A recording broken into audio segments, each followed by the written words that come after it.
Assalamualaikum warahmatullahi wabarakatuh. Perkenalkan, nama saya Elirwani. Di video kali ini saya akan menjelaskan relasi agama dan kesehatan. Agama merupakan suatu sistem yang mengatur keimanan dan kepribadian kepada Allah. Sedangkan kesehatan yaitu suatu kondisi dari jiwa, badan, dan sosial. Hubungan antar agama yaitu suatu keyakinan dan kesehatan jiwa yang terletak pada penyerahan diri seseorang. Di sini saya ambil contohnya seperti manfaat gerakan sholat bagi kesehatan tubuh. Manfaat gerakan sholat untuk kesehatan tubuh. Gerakan sholat ternyata memberikan dampak yang baik bagi kesehatan tubuh. Hal itu dikarenakan setiap gerakannya dapat menimbulkan atau merangsang jaringan sel dan peredaran di dalam tubuh untuk bekerja lebih optimal.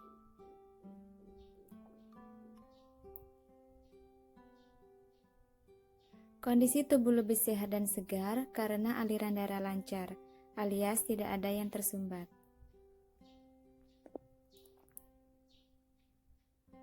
Bahkan beberapa penelitian yang dilakukan oleh peneliti asing juga sudah membuktikan beberapa gerakan sholat memang berpengaruh pada bagian tubuh tertentu.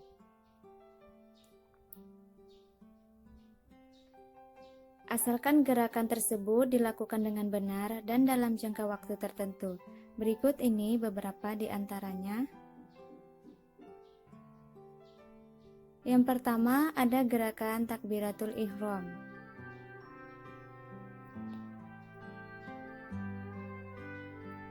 Gerakan ini dilakukan pada permulaan sholat, yaitu dengan berdiri tegap, mengangkat kedua tangan, lalu disedekapkan di depan dada. Gerakan ini akan membuat pernapasan menjadi lancar dan teratur.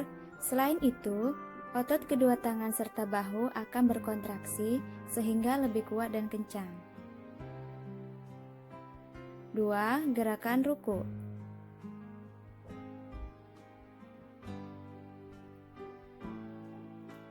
Gerakan ini dilakukan dengan membengkokkan badan ke arah depan sehingga kedua tangan bertumpu pada tumit.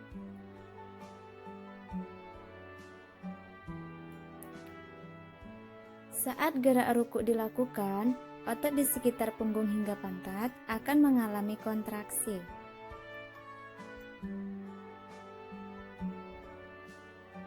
Sementara itu, aliran darah terutama pada bagian tubuh atas akan lebih terasa lancar.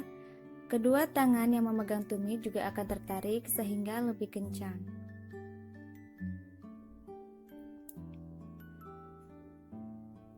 3. Gerakan sujud.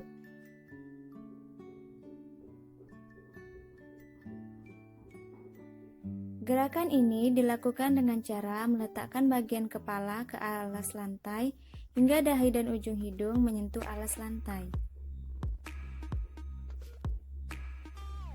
Sementara itu, jari-jari kaki dibengkokkan dan kedua telapak tangan juga menyentuh alas lantai sehingga aliran darah kepala akan mengalir dengan optimal.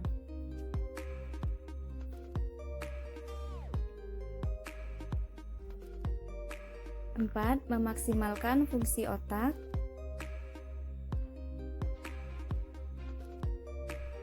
Beberapa penelitian menyimpulkan gerakan sujud ini dapat memaksimalkan fungsi kedua otak manusia, yaitu otak kanan dan otak kiri.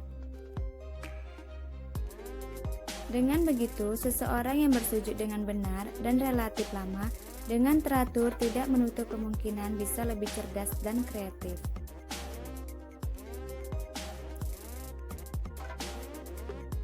Gerakan sujud juga membuat otot dari leher hingga kaki akan bereaksi dan berkontraksi sehingga akan lebih kuat dan kencang.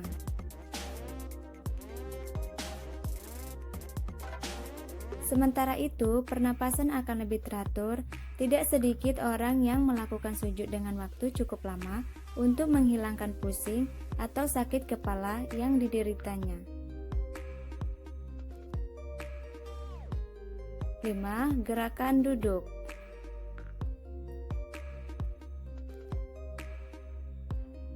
Setelah gerak sujud, dilanjutkan dengan gerakan duduk di mana pantat dan paha bertumpu pada bagian kaki bawah.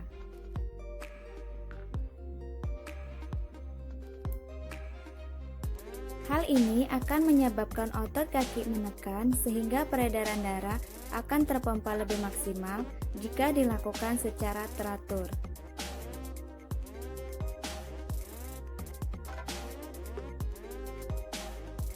Gerakan duduk dalam sholat ini dapat mencegah penyakit linu atau nyeri pada bagian kaki. 6. Gerakan salam.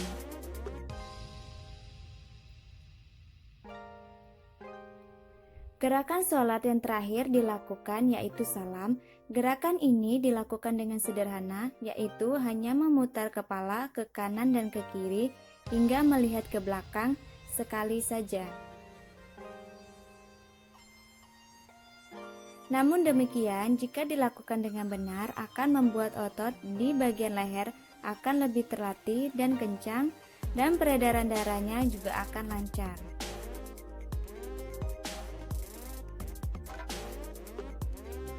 Gerakan salam akan menghindarkan tubuh menderita pegal-pegal pada bagian leher.